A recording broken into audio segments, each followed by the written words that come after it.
वो है अनुग्रह, ग्रेस, अद्भुत अनुग्रह या फिर महान अनुग्रह, हम उसे कहें अमेजिंग ग्रेस।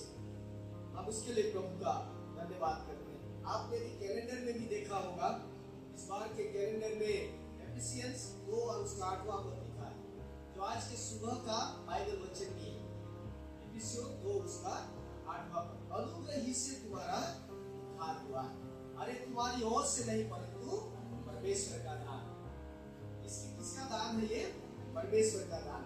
हमारी ओर से नहीं, उद्धार हमारे प्रयासों से नहीं। बाइबल हमें सिखाती है अनुग्रह से हमें क्या मिला? उद्धार मिला। और उद्धार प्राप्ति के लिए हमारा कोई भी काम आने वाला नहीं। आशा है आपने सुबह के मनन को भी सुना होगा, वचन को आपने पढ़ा होगा, जिसमें यही बात कहता है, ऐसा न हो कि कोई यह घमंड करे कि मैंने अपने अच्छे कामों के द्वारा इन्हें हासिल किया। तो अनुग्रह वो स्थिति होती है जो परमेश्वर हमें करता है। सुंदर गाना गा रहे हैं, योग्यता से बढ़कर प्रभु ने हमें दिया। मतलब जिसके हम योग्य नहीं थे, लेकिन प्रभु ने हमें वो कार्य करके दिया, यह हमारे लिए अनुग्रह है। यदि हम हिंदी के दूसरे शब्दों का इस्तेमाल करें तो इसके लिए हम कह सकते हैं एहसान करना किसी को, या फिर उपकार करना किसी को। हम किस पर एहसान करते हैं? जो किसी प्रकार की दया की योग्य नहीं। मैंने तुझ पर एहसान किया है, जा। हम कभी कभी बोलते हैं, मतलब उसको हम उस तरीके से समझ सकते हैं, किसी पर एहसान करना जो हमारे दया या एहसान के योग्य नहीं।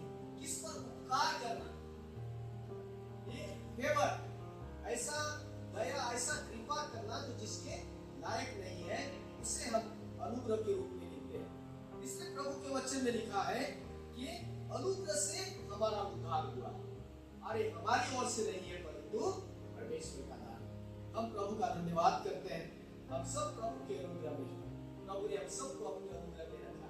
अनुग्रह है इसलिए हम जी रहे हैं, अनुग्रह है इसीलिए जी रहे हैं। यदि अनुग्रह ना होता तो कब से गुड बाय हो गया होगा, है ना? अनुग्रह है इसीलिए जी रहे हैं, प्रभु का अनुग्रह। इसे हम कहते हैं ईयर ऑफ द लॉर्ड, प्रभु के अनुग्रह के साथ। जो एडी हम लिखता है ईसा पश्चात, उसका अर्थ ही है ये प्रभु के अनुग्रह के साल। प्रभु के आने के बाद जितने भी साल अभी हमारे पास आ रहे हैं, ये परमेश्वर के दिए हुए अनुग्रह के साल। और हम अनुग्रह में जी रहे हैं। इस समय अनुग्रह का है, लेकिन अनुग्रह खत्म भी होने वाला है, प्रभु आने भी वाला है। उस अनुग्रह को यदि हम आनंद से न जिए तो हो सकता है हम क्रोध का भी सामना कर सके। अनुग्रह हमारे लिए है, इस अनुग्रह का हमें लाभ उठाना है। हमें क्रोध नहीं परंतु परमेश्वर के अनुग्रह को जीना, क्योंकि प्रभु ने हम पर अनुग्रह किया। प्रभु का धन्यवाद हो, हम सब ने प्रभु के अनुग्रह को पाया है। हम परमेश्वर का धन्यवाद करते हैं। आज का जो वचन है एक बहुत ही सुंदर घटना पर आधारित है। आज का वचन एक बहुत ही सुंदर घटना पर आधारित है, जो मत्ती उसके 14 से 21 पद में पाया जाता है, अभी पढ़ा गया। और ये वचन दूसरे सुसमाचारों में भी पाया जाता है। यदि आप इसे मरकुस 9:14 से 29 में पढ़ेंगे, लूका 9:37 से 43 में पढ़ेंगे, इनमें भी ये जो घटना है, ये जो अद्भुत घटना है पाई जाती है। हमने बहुत ही सुंदर रीति से अभी सुना कि कैसे वचन को हमारे सामने पढ़ा गया। ये प्रभु के रूपांतरण, ट्रांसफिगरेशन के तुरंत बाद की घटना है। हमने कई बार सुना होगा कि प्रभु उस पहाड़ पर गया। अब कौन सा पहाड़ था इसकी किसी को पूरी जानकारी नहीं है, लेकिन गलील के किसी एक पहाड़ पर प्रभु वहां पर था। और वहां प्रभु ने अपने रूप को, यानी कि हम कहें ये प्रभु के पतरस, याकूब और यूहन्ना को लेकर उस पहाड़ पर गया है, ये आप पढ़ेंगे। और प्रभु के उन्होंने उस रूप को देखा जो देवीय है। उस दिन कौन से रूप को उन्होंने देखा? जो देवीय रूप है, जो परमेश्वर का सामर्थ का रूप है, जो उनकी कल्पनाओं से बाहर था, जो एक मनुष्य के समान जी रहा है, वो वास्तव में परमेश्वर के रूप को अपने अंदर धारण किया। इसलिए पतरस को समझ ना आया। उसने क्या कहा? हे प्रभु, 3 मंडप बनाते हैं, तेरे लिए, मूसा के लिए, एलिया के लिए, और बढ़िया यही रहते हैं क्योंकि यहाँ स्वर्गीय आनंद। और वहां उसके बाद लिख रहा है कि उसके बाद प्रभु नीचे आया। लेकिन जैसे ही वो नीचे आया, नीचे का माहौल एकदम अलग।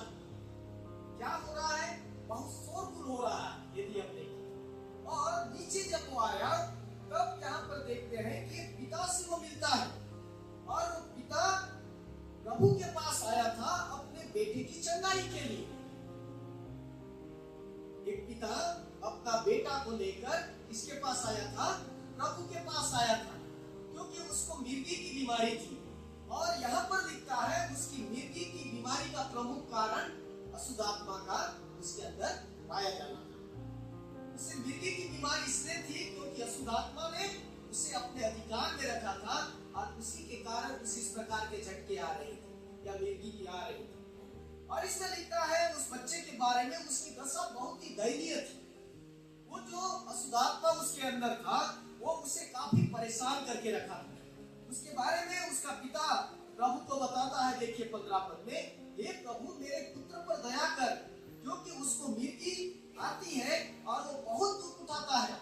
मेरी बेटी की स्थिति बहुत दयनीय है, मेरे बेटे की स्थिति बहुत खराब है। और लिखता है कि वो बहुत दुख उठाता है और बार बार आग में और बार बार पानी में गिर पड़ता है। अचानक से मिर्गी आती है और अचानक से वो कहीं भी गिर जाता है, कभी आग में गिर जाता है, कभी पानी में गिर जाता है, वो कहीं भी गिर जाता है। इसका मतलब ये है कि वो लड़का जो है वो बहुत बुरी स्थिति में है। हो सकता है उसको कई जख्म लगे होंगे, वो जल गया होगा, वो कई कठिनाइयों से गुजर रहा था। इसलिए वैसा वर्णन करता है कि तेरे चेलों के पास मैं लाया था। कितने चेले प्रभु के साथ पहाड़ पर गए थे? 3। कितने बच्चे थे नीचे? कितने बच्चे थे? कितने चेले थे प्रभु को? 12। तो 3 पहाड़ पे थे, तो बाकी कितने नीचे थे? 9 नीचे थे। परमेश्वर के बच्चे में गणित भी सिखाया जाता है, मैथमेटिक्स, थोड़ा अपने आप को खुलकर रखना। तो 9 चेले नीचे थे। तो ये जो पिता था अपने बेटे की समस्या को लेकर उन चेलों के पास पहुंचा, आया प्रभु के पास था, लेकिन प्रभु से मिला नहीं, क्योंकि प्रभु तो ऊपर पहाड़ पर थे। वे अपने जो उनका जो देवीय रूप था या जो भी उनके बातचीत थी मूसा के साथ, एलिया के साथ, वो बातें को करने के लिए ऊपर थे। लेकिन ये आया इन 9 चेलों के पास, और इन 9 चेलों को उसने अपनी शिकायत बताई कि मेरा बेटा बहुत ही कमजोर स्थिति में है, बहुत ही परेशान है, इसे आग में जल रहा है, ये पानी में गिर रहा है, कहीं भी गिर जाता है, इसको जख्म आ रहे हैं, और ये बेटा दिन प्रतिदिन और अधिक क्या है मारता जाता है। मैं चाहता हूँ कि आप मेरे बेटे के लिए प्रार्थना करिए और इस अशुद्ध आत्मा को उसके जीवन से निकालना। आगे क्या लिखा है देखिए, मैं उसको तेरे चेलों के पास लाया था पर वे उसे अच्छा नहीं कर सके। पिता प्रभु से कहता है कि मैं अपना बेटा आपके चेलों के पास लाया, लेकिन आपके चेले उस अशुद्ध आत्मा को, उस बीमारी से अच्छा नहीं कर सके, और मेरा बेटा में कोई सुधार नहीं आ सका। मैं सोच रहा था कि चेले क्यों असफल हो गए, या फिर चेलों की असफलता के बारे में क्यों लिखा गया, क्यों चेले उस कार्य को कर न सके, या फिर चेलों की असफलता का कारण क्या है। क्योंकि यदि आप इसी को 10वां अध्याय में पढ़ेंगे, मत्ती 10 उसका पहला पद यदि आप पढ़ेंगे, इसमें लिखता है कि कुछ समय पहले ही प्रभु ने अपने चेलों को अधिकार दिया था। यदि आप मत्ती 10 उसके पहले पद को पढ़ेंगे, इसमें लिखता है देखिए, कुछ समय पहले ही प्रभु ने अपने चेलों को यह अधिकार दिया था। देखिए इसमें लिखता है 10वां अध्याय पहला पद में, फिर उसने अपने 12 चेलों को पास बुलाकर उन्हें अशुद्ध आत्माओं पर अधिकार दिया और उन्हें निकालने और सब प्रकार की बीमारियों और सब प्रकार की दुर्बलताओं को दूर करने का प्रभु ने अधिकार दिया। क्या अधिकार प्रभु ने दिया था? वचन में लिखा है उस समय पहले ही प्रभु ने अपने चेलों को, इसमें लिखता है फिर उसने अपने 12 चेलों को पास बुलाया और उन्हें अशुद्ध आत्माओं पर अधिकार दिया कि उन्हें निकाले और सब प्रकार की बीमारियों और सब दुर्बलताओं को दूर करे दूसरे की जीवन से। यह अधिकार प्रभु ने चेलों को दिया था कि आप मेरे नाम से इस प्रकार के सामर्थ को कार्य को करने लगेंगे और आप प्रभु के कार्य को पूरा करेंगे। और यह कहकर उसने उन्हें भेजा भी था। यदि आप 5वां पद को पढ़ेंगे जिसमें लिखता है इन 12 को यीशु ने यह आज्ञा देकर भेजा कि अन्य जातियों की ओर न जाना, सामरिया के किसी नगर में प्रवेश न करना, परंतु इसमें लिखा है इस्राएल के घरानों की खोई भेड़ों के पास जाना और चलते चलते प्रचार करना कि स्वर्ग का राज्य निकट आ गया है। बीमारों को चंगा करो, प्रभु ने उन्हें कहा था, मरे हुओं को जिलाओ, कोढ़ियों को शुद्ध करो और दुष्ट आत्माओं को निकालो। तुमने सेठ वेद पाया है, सेठ वेद दे। ये अधिकार प्रभु ने अपने चेलों को दिया था। कौन सा अधिकार? अशुद्ध आत्माओं को निकालने का अधिकार, बीमारों को चंगा करने का अधिकार, कोढ़ियों को शुद्ध करने का अधिकार। इसमें लिखता है प्रभु ने उन्हें दिया था और प्रभु ने उन्हें मरे हुओं को जिलाने का अधिकार दिया था। ये सारे अधिकार प्रभु ने अपने चेलों को दिया था और प्रभु के अधिकार को लेकर ये चेले बहुत सारे शहरों में गए। उन्होंने बड़े बड़े कार्य को पूरा किया और उस अधिकार के कारण जो प्रभु ने उन्हें दिया, ये कोई आसान बात नहीं है, ये कोई आसान बात नहीं है। प्रभु का चेला प्रभु की सामर्थ्य से काम करता है मेरे को। हालेलुया। प्रभु का चेला प्रभु की सामर्थ्य से काम करता है। और यदि हम काम नहीं कर पा रहे हैं तो हम में समस्याएं आने लगी है। यदि आप और मैं प्रभु के चेले हैं, प्रभु ने जिस दिन हमने प्रभु को स्वीकार किया, परमेश्वर ने हमें अधिकार दिए हैं। हमें अधिकार दिए हैं कि हम प्रार्थना करें, हमें अधिकार दिए हैं कि हम लोगों के जीवन में चंगाई को लाएं। प्रभु ने हमें अधिकार दिए हैं कि हम अशुद्ध आत्माओं के सामने खड़े हो जाएं और उनके लिए प्रार्थना करें। और प्रभु ने कहा है, मैंने तुझे अधिकार दिया है कि तू ये सारे कार्य करने की ताकत रखता है। प्रभु ने चेलों को अधिकार दिया था और अधिकार कुछ समय पहले ही दिया था कि जाओ मैं तुम्हें ये सारे अधिकार देता हूं। और चेलों ने इन सारे अधिकारों का इस्तेमाल किया था। लेकिन आज उस अधिकार में जो अधिकार उन्हें मिला था, अधिकार होने के बावजूद भी अशुद्ध आत्मा को निकाल, सारे अधिकार प्राप्त होने के बाद भी वे उन अधिकारों का इस्तेमाल नहीं कर सके। प्रभु के चेले प्रभु के साथ रहते हुए, प्रभु के नाम लेते हुए, प्रभु के साथ घूमते हुए, अधिकारों को प्राप्त करते हुए भी वे उस दिन उस बेटे को अच्छा नहीं कर सके। बड़ा ताज्जुब लगता है ना, जिसे प्रभु ने सारे अधिकार दिए हो फिर भी उन अधिकारों का उपयोग करना कर नहीं पा रहा, या फिर उनके अधिकार की सामर्थ खत्म होने लगी, पावर जो है वो खत्म होने लगी हो।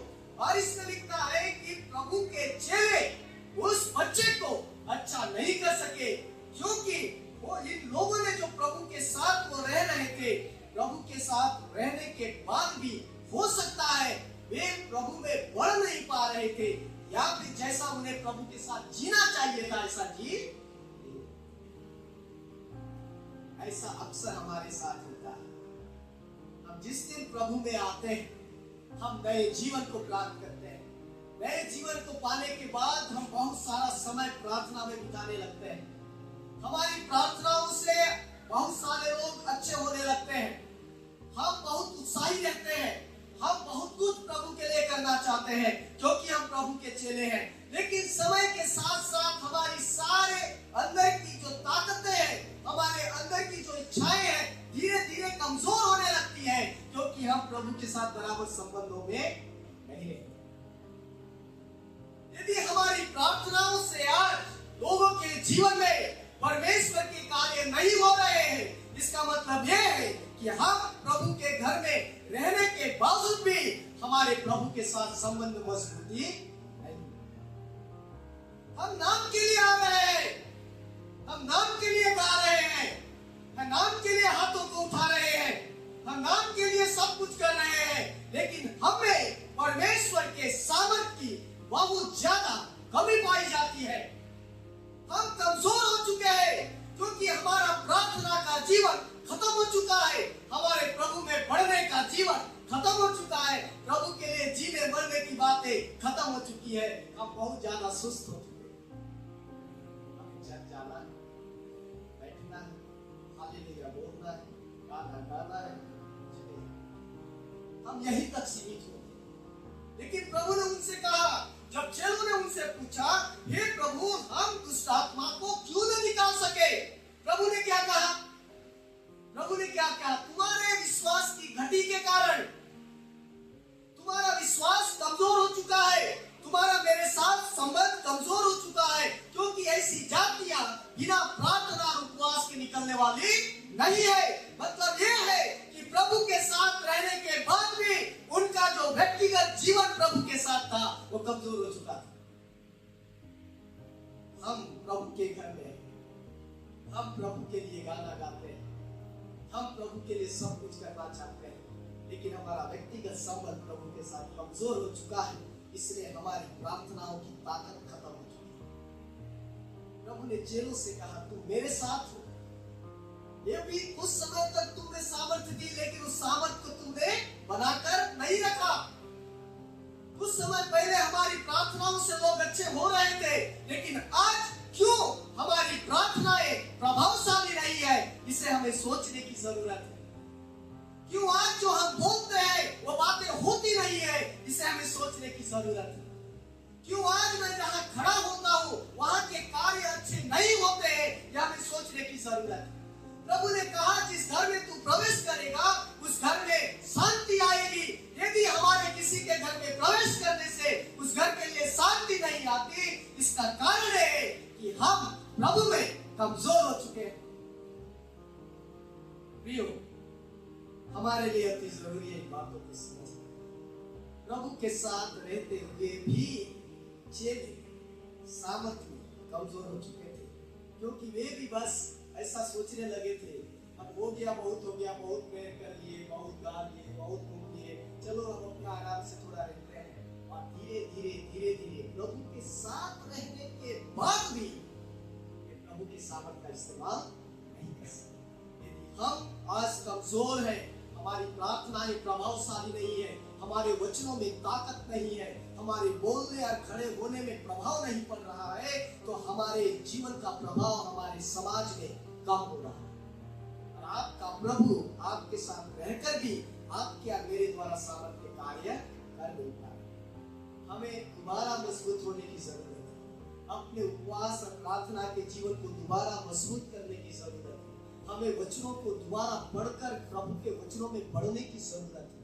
हमारे अंदर झांक कर देखने की जरूरत है कि प्रभु में जब हम बढ़ रहे थे, कौन सी बातें हमारे अंदर घुस गई है जो प्रभु में बढ़ने या मजबूत होने से हमें रोक रही है। हमें अपने आप को जांचने की जरूरत है। इसलिए इफिसियों 6 उसके 10 और 11 पद में लिखा है, इसलिए प्रभु में और उसकी शक्ति के प्रभाव में बलवंत बनो। हमारे लिए ये जरूरी है कि हम प्रभु में और उसकी शक्ति के प्रभाव में बलवंत बने, ताकतवर बने, प्रभु की ताकत से अपने आप को ताकतवर बनाए, संसारिक बातों से नहीं। वचन ऐसा लिखता है, इसलिए प्रभु में और उसकी शक्ति के प्रभाव में बलवंत बनो, परमेश्वर के सारे हथियार बांध लो कि तुम शैतान की युक्तियों के सामने खड़े रह सको। चाहे शैतान कोई भी प्रलोभन और परीक्षा लाए, हमें हिला न सके, इतनी ताकत हम में आनी चाहिए।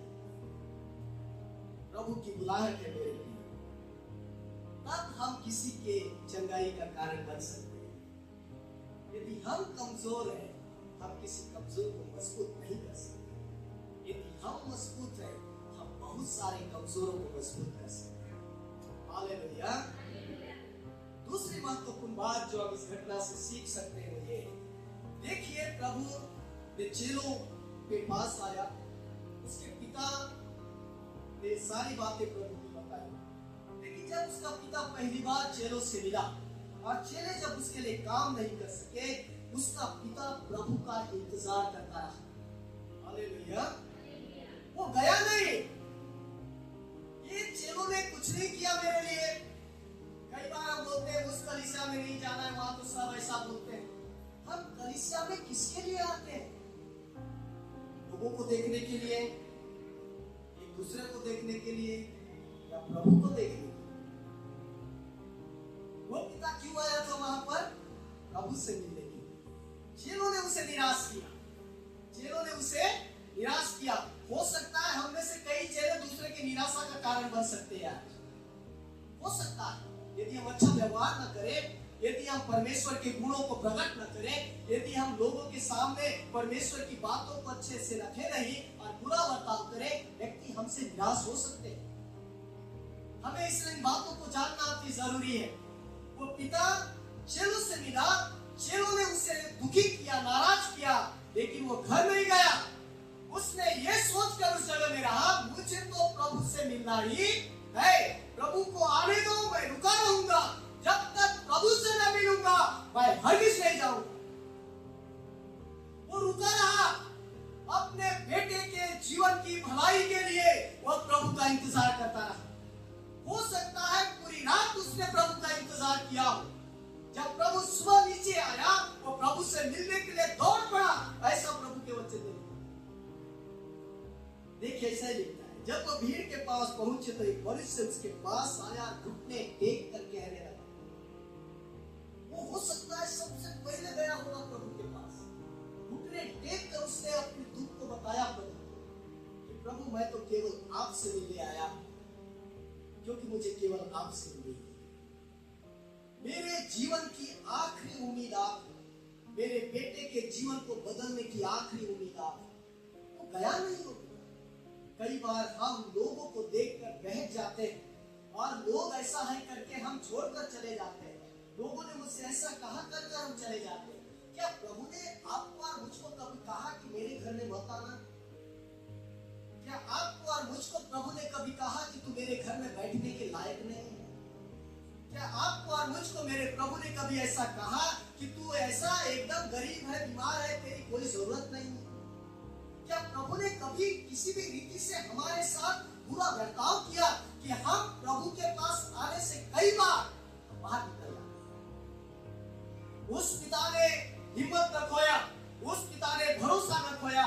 उसने कहा कि ठीक है, चेले नहीं कर सके तो नहीं कर सके, लेकिन मैं जब तक प्रभु से न मिलूंगा मैं घर जाने वाला। इसलिए वो दौड़ा दौड़ा गया, प्रभु से मिलने के लिए गया। अपने दिल के सारे दर्द उसने प्रभु को बताए, अपने बेटे की समस्या उसने प्रभु को बताया।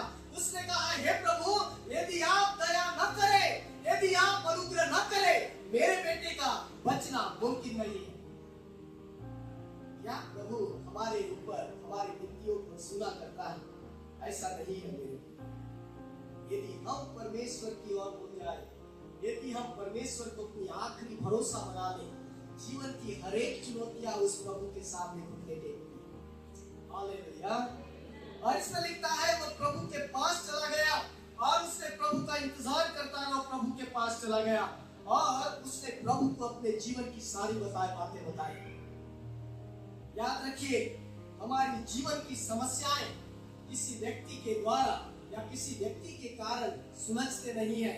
हमारे जीवन की समस्याएं केवल और केवल प्रभु यीशु के अनुग्रह से ही हमारे जीवन में सुधार लाता है। Healing does not come through any man or with the power of any man. Healing comes only through the Lord and our Savior Jesus Christ. चंगाई के बहुत सारे माध्यम है। वो पिता भी बहुत सारे जगहों में गया था होगा और सारे जगहों में जाने के बाद उसकी अंतिम आशा उसका प्रभु। और आखिरी में उसने तय कर लिया, चेले चाहे कुछ करे या न करे, मैं तो प्रभु को नहीं कर दिया और प्रभु से अपनी समस्या को बताकर जाऊंगा। इसलिए हमें याद रखना है कि एक ऐसा विश्वास जो अपने प्रभु पर है, एक ऐसा विश्वास जो हमारे बच्चों और हमारे जीवनों में परिवर्तन को लाता है, जब तक प्रभु तक न पहुंचे, जब तक अपनी समस्याएं प्रभु को सुना न डाले, जब तक प्रभु से हाँ न करवा ले, अपने जीवन की कोई भी प्रार्थना को फुल स्टॉप मत करिए, क्योंकि परमेश्वर सुनेगा और वो जरूर सुनेगा, वो उत्तर देगा और वो जरूर उत्तर देगा। हालेलुया। जब तक प्रभु न कहे यस मैंने सुन लिया तेरी प्रार्थना, तब तक छोड़कर मत जाइए। वो पिता नहीं गया, उसे बहुत दुख हुआ, चेले अच्छा नहीं कर सके, वो बहुत निराश हो गया, लेकिन ठान लिया जब तक मैं प्रभु से मिलूंगा नहीं मैं जाऊंगा। ये होता है विश्वास की ताकत। जब आप इस बात को मान ले कि कोई मुझे चंगा करे ना करे मेरा प्रभु करेगा, कोई मुझे कुछ दे या न दे मेरा प्रभु देगा, कोई मेरी सुने या ना सुने, मेरी प्रभु सुनेगा। कोई मुझे सहारा दे या ना दे, मेरा प्रभु देगा। जिस दिन हमारा विश्वास इतना मजबूत हो जाता है, हमारे लिए प्रभु वो सारे काम करता है क्योंकि हम ऐसा विश्वास लेकर आते हैं। उस पिता की बात को मैं सोच रहा था, पूरा रात तो कितना परेशानी में था वो, उसने प्रभु का सुबह तक इंतजार किया। अच्छा प्रभु आया तो सीधे सीधे प्रभु से बोलेगा, मेरी आखिरी उम्मीद है, आप मुझे हाँ बोल दीजिए, मेरा बेटा अच्छा है। कितना जरूरी है प्रभु से बात। कई चुनौतियां आएंगी, लोग हमें निराश भी करेंगे, लोग हमें भला बुरा भी बोलेंगे, हमें ऐसा लगेगा कि अभी कोई कुछ होने वाला नहीं। आज जगत के लोग केवल बड़े बड़े लोगों के पीछे जा रहे हैं। मैं आपको अक्सर सिखाता हूँ, किसी व्यक्ति पर नहीं, अपने प्रभु पर भरोसा रखिए। किसी व्यक्ति के पीछे भागने की जरूरत नहीं है, उस व्यक्ति में कोई सामर्थ नहीं है। यदि आपको चंगाई मिलती है उस व्यक्ति के द्वारा, तो यीशु के नाम से मिलती है, उस व्यक्ति के नाम से नहीं मिलती। यदि आपको और मुझको चंगाई मिलती है तो यीशु के नाम से मिलती है, किसी बड़े या छोटे व्यक्ति के नाम से नहीं मिलता। यदि वो प्रार्थना भी करेगा तो यीशु के नाम से ही करेगा, क्योंकि वो नाम ही हमारी ताकत है, वो प्रभु ही हमारी ताकत है और वो प्रभु ही हमारी चंगाई है। इसलिए किसी व्यक्ति पर भरोसा मत रखिए, प्रभु पर भरोसा। प्रभु जब आपसे मिल गया तो आपकी अगली समस्या चंगे होना चाहते हैं, अपने प्रभु का इंतजार करें, उससे बातें करें, उससे कहिए आपकी सुनाव मेरा कोई गुस्सा नहीं, वो हमारे जीवन में कार्य करें। क्योंकि प्रभु ने कहा है कि आप निर्गमन 15 उसके 26वां पद को पढ़ेंगे, इसमें लिखता है एक्सोडस उसका 15:26 में ऐसा लिखता है, यदि तू अपने परमेश्वर यहोवा का वचन तन मन से सुन, ऐसे सुनने के लिए कहा है, मन से भी मन से। यदि तू अपने परमेश्वर यहोवा का वचन तन मन से सुने और जो उसकी दृष्टि में ठीक है वही करे और उसकी आज्ञाओं पर कान लगाए और उसकी सब विधियों को माने, तो जितने रोग मैंने मिस्रियों पर भेजे हैं उनमें से एक भी तुझ पर न भेजूंगा। ये प्रभु की प्रतिज्ञा है, ये यहोवा परमेश्वर का किया हुआ वादा है आपसे और मुझसे। यदि तू ऐसा करे, यदि तू माने मेरी बातों को, यदि तू वही करे जो मेरी दृष्टि में सही है और आज्ञाओं पर कान लगाए और उसकी विधियों को माने, तो जितने रोग मैंने मिस्रियों पर भेजे उनमें से एक भी हमारे पर आने वाली प्रभु नहीं है। अधिकता क्योंकि मैं तुम्हारा चंगा करने वाला। हालेलुया। हमारे पास शर्तें भी है, हमारे पास यदि हम करें प्रभु की इच्छा के अनुसार, प्रभु कहता है मैं तुझे बीमार करे नहीं, मैं नहीं दूंगा। प्रभु ने कहा यानी प्रभु नहीं देगा, यदि हम प्रभु की सुनकर उसके अनुसार कार्य करें। आज मेडिकल संडे, आज का ये दिन हर एक लोगों के लिए प्रार्थना का दिन है जो प्रभु को, लेकिन याद रखिए कि लोग हम तक इसलिए आ रहे हैं कि हम उनके लिए प्रार्थना करें, हम लोगों को निराश न करें।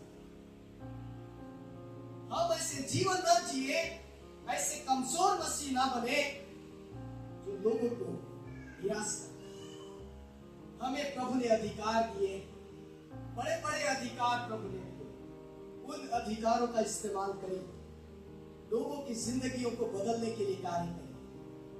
हम इतने कमजोर न बने लोग हमसे निराश होकर चले गए। चेले प्रभु के साथ रहकर भी उस पिता का काम नहीं कर सके।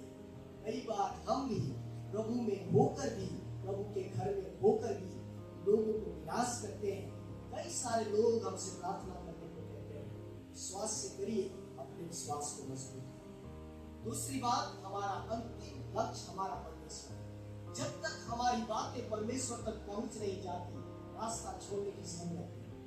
हमारा परमेश्वर से उसने कहा है मैं कोई भी बीमारी तुझ पर आने नहीं। उसने कहा है अपने वचन, वो अवश्य हमारे जीवन में पूरा करेगा। प्रभु